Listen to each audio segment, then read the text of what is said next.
La Marche est un podcast fiction, focalisé sur l'intimité. À chaque nouvelle écoute, un nouveau témoignage. Vous êtes à Paris, vous ouvrez la porte de l'un de vos voisins, et lorsque son monologue se termine, vous fermez doucement la porte.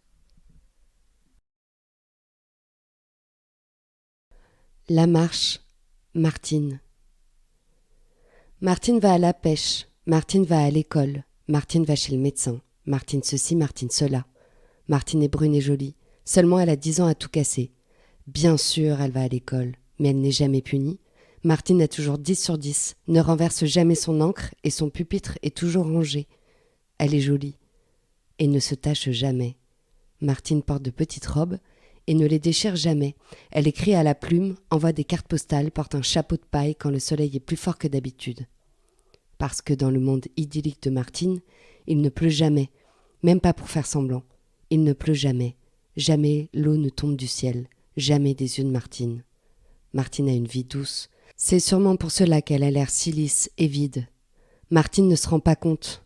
Martine n'a pas de soucis pour se nourrir, elle ne paye pas d'impôts, elle ne travaille pas, elle a des amis fidèles qui jamais ne la trahiront. Martine va chez le coiffeur ne la rate pas.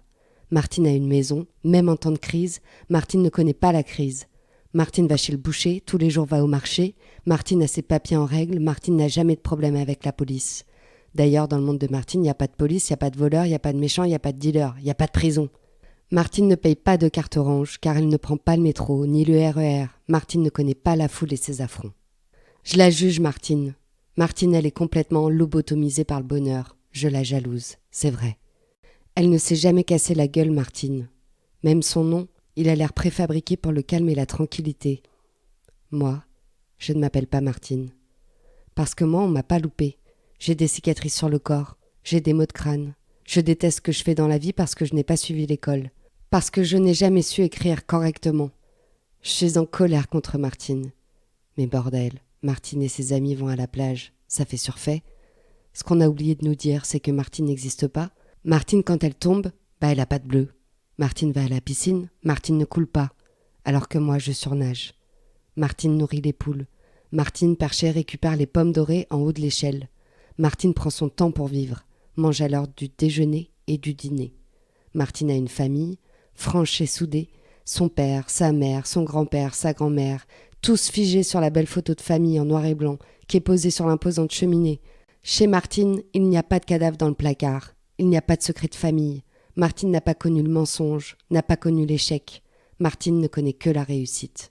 Martine ne sait finalement pas conjuguer le verbe échouer. Martine ne tombe pas amoureuse, Martine ne connaît pas l'amour. Elle n'a pas attendu que le téléphone sonne. Martine ne passe pas ses nuits en boîte, elle ne se déhanche pas sur des bits électroniques, elle ne sait pas ce que c'est que de rentrer avec le lever du soleil. Tout simplement parce que Martine n'a aucune raison de s'échapper. Martine vit gentiment, sans grand désir, sans grand drame. Martine ne connaît sans doute pas l'extase. Martine n'existe pas. Pourtant on l'a tous lue, l'histoire dans laquelle il ne se passe rien, celle qui nous rassure, qui nous montre une vie paisible et enchanteresse. Martine, elle nous ment. Martine est une vendeuse de rêves de pacotille.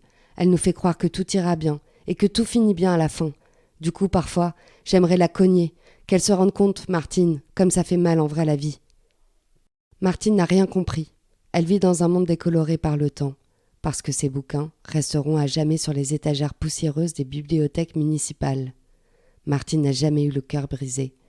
Ma gueule a pleuré, seule et en silence pour ne jamais déranger, et c'est ce qui m'a fait grandir. Voilà pourquoi Martine, elle aura 10 ans à tout jamais. Je peux vous dire que si Martine avait vu passer les années, elle en aurait pris des claques, les claques de la vie, parce que personne n'y échappe. Elle aurait fait une descente brutale, comme connaissent les drogués. Elle aurait, j'espère, souffert du décalage de la vie d'enfant avec celle d'adulte.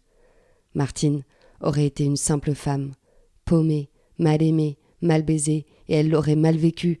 Elle aurait fait un boulot crevant pour gagner des pacotilles, et là, ses rêves, sa vie, sa petite vie, en auraient été bouleversés. Martine n'aurait rien compris.